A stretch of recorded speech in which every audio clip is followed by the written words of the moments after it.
సోమనాథ్ ఆలయంపై గజనీ మహమ్మద్ దండయాత్ర చేసి అక్కడ విలువైన సంపదను దోచుకెళ్లారని, ఆ సమయంలో జరిగిన పోరాటంలో వేలాది మంది హిందువులు చనిపోయారని చరిత్ర పుస్తకాలు చెప్తున్నాయి. గుజరాత్ సోలంకి రాజులకు కష్టాలు మొదలైన సమయం అది. ఆ సమయం అంటే 1000 ఏళ్ల కిందట సోమనాథ్ను గుర్జర్ల రాజ్యానికి మత రాజధానిగా పరిగణించేవారు. సౌరాష్ట్ర తీరాన ఉన్న సోమనాథ్ ఆలయం కారణంగా ఈ ప్రాంతాన్ని అలా భావించేవారు. సౌరాష్ట్ర తీరంలో నిర్మించిన ఈ ఆలయంలో గోడలు సముద్రపు అలల వల్ల కొట్టుకుపోయాయి. భారీ రాతి పలకల మీద ఈ ఆలయాన్ని కట్టారు. ఈ మందిరం పైకప్పు ఆఫ్రికా నుంచి దిగుమతి చేసుకున్న 56 స్తంభాలపై ఉంటుంది. ఆలయం శిఖరం మీద 14 బంగారపు గోడలు ఉండేవి. సూర్యరశ్మి పడి అవి మెరుస్తూ చాలా దూరం వరకు కనిపించేవి. ఆలయంలో ప్రతిష్ఠించిన శివలింగం 7 మూరల ఎత్తు ఉండేది. దానిపై అనేక రకాల జంతువుల చిత్రాలు చెక్కి ఉండేవి. వజ్రాలతో పొదిగిన కిరీటం శివలింగం మీద అలంకరించి ఉండేది. శివుని సేవలకు ప్రతీకగా గర్భగుడి సమీపంలో పైకప్పు మీద బంగారం, వెండితో చేసిన అనేక మూర్తులు ఉండేవారు. గర్భగుడి అంతా రత్నాలతో శోభాయమానంగా కనిపించేది. దాని ముందు భారీ బంగారు గొలుసు వేలాడి ఉండేది. ఆలయం పక్కనే రత్నాలు, బంగారం, వెండి మూర్తులతో నిండిన భాండాగారం ఉండేది. దోపిడీకి ముందు సోమనాథ్ ఆలయం ఎలా ఉండేదనే విషయాలపై ఇస్లామిక్ స్కాలర్స్ ఆఫ్ బురానీ, ఇబ్ను జాఫిర్ల కథనాలు ఇందులో ఉదాహరించారు. సోమనాథ్ ఆలయం సీసంతో కూడిన 56 చెక్క స్తంభాలపై నిర్మించారు. లోపలి గదిలో విగ్రహాన్ని ప్రతిష్ఠించారు. అయితే ఇందులో శివుని విగ్రహానికి ఒక బంగారు గొలుసు, గంటలను అలంకరించారు. రాత్రి ఒక నిర్దిష్ట సమయంలో ఆ గొలుసు కదిలేది, గంటారవం వినిపించేది. ఆలయంలో అనేక బంగారు విగ్రహాలు ఉండేవి. వాటి మీద అత్యంత విలువైన రాళ్లు పొదిగిన జవనిక ఉండేది. భారతీయ విగ్రహాలన్నింటిలో కల్లా సోమనాథుడి విగ్రహం అత్యంత అద్భుతమైనది. శరీరాన్ని వదిలిన తర్వాత ఆత్మ సోమనాథుడి వద్దకు వచ్చి పూజిస్తుందని పునర్జన్మ సిద్ధాంతాన్ని విశ్వసించే హిందువులు నమ్ముతారు. భక్తులు తమ విలువైన వస్తువులను ఇక్కడ సమర్పిస్తారు.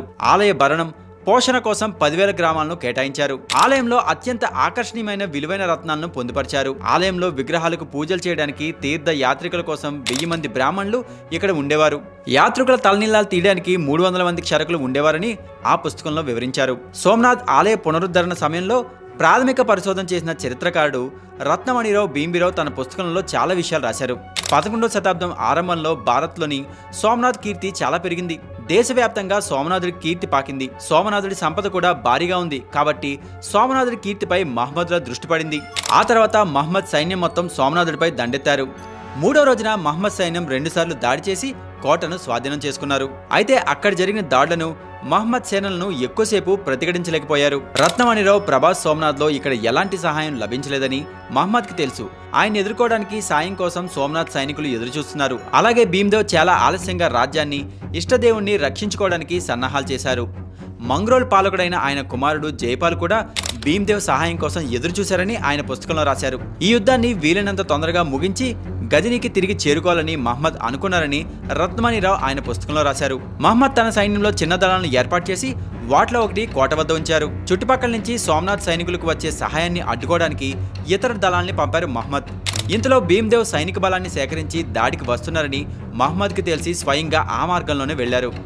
భీమ్దేవ్ మహమ్మద్ మధ్య భీకర యుద్ధం పోరు జరిగింది. అనంతరం భీమ్దేవ్ మళ్లీ పారిపోయారు. ఈ యుద్ధం తర్వాత మహమ్మద్ సోమనాథ్కి తిరిగి వచ్చి ఆ కోటని నాశనం చేశారు. సోమనాథ్ను రక్షించే ప్రయత్నంలో కనీసం 50,000 మంది భక్తులు తమ ప్రాణాలను కోల్పోయారు. సోమనాథుని ఆలయం నిధిని కొల్లగట్టిన తర్వాత మిగతావన్నీ తగలబెట్టమని మహమ్మద్ ఆదేశించాడు. ఆలయం దోపిడీతో సుల్తాన్కు 2 మిలియన్ దానర్ల సొత్తు దొరికింది. మహమ్మద్ అందుకున్న దినార్లు మొత్తం దోపిడీలో 5వ వంతు మాత్రమే. ఈ దినార్ల సగటు బరువు 64.8 గ్రెయిన్స్. ఈ ధనం విలువ లెక్కించినట్లయితే మొత్తం సుమారుగా 1,05,00,000 పౌండ్లు అవుతుంది. సోమనాథ్లోని నిధిని పొందిన తర్వాత మహమ్మద్ సమయాన్ని వృధా చేయకూడదనుకున్నారు. నిధి దొరికిన వెంటనే మహమ్మద్ సౌరాష్ట్ర నుంచి వెళ్ళినంత తొందరగా వెళ్లాలని నిర్ణయించుకున్నారు. ఈలోగా భీమ్దేవ్పై దాడి చేయడానికి కచ్కు వెళ్లారు. అయితే దాడిలో మహమ్మద్ గెలిచారో లేదో మనకి స్పష్టంగా తెలియదు. సోమనాథ్ పై దాడి చేసి హిందూ రాజులకు షాక్ ఇచ్చారు మహమ్మద్. మాల్వరాజు భోజ్ పర్మార్, సంబర్వారంకు చెందిన విశాల్దేవ్ చౌహాన్, పఠాన్కు చెందిన భీమ్ సోలంకీలు మహమ్మద్ పై యుద్ధానికి వ్యూహం పన్నారు. మహమ్మద్ కి గజనీ రాజ్యానికి తిరిగి వెళ్ళడానికి 3 మార్గాలే ఉన్నాయి. మాల్వానా మార్గంలో రాజభోజుడు పోరాటానికి సిద్ధంగా ఉన్నాడు. అబుకు వెళ్తే విశాల్దేవ్ చౌహాన్ సిద్ధంగా ఉన్నారు. కచ్కి వెళ్తే మహమ్మద్ దారిని అడ్డుకోవడానికి భీమ్ దళాలు సర్వసిద్ధంగా ఉన్నాయి. అయితే మహమ్మద్ ఆ ముగ్గురి కంటే చాకచక్యంగా వ్యవహరించాడు. ఎడారి మార్గాన్ని ఎంచుకున్నాడు. వేగుల నుంచి రాజుల కదలికలపై ఎప్పటికప్పుడు సమాచారం పొందాడు. సో చూశారుగా ఫ్రెండ్స్, ఇది వాళ్ళ పాడ్కాస్ట్. నెక్స్ట్ పాడ్కాస్ట్లో మళ్ళీ కలుద్దాం.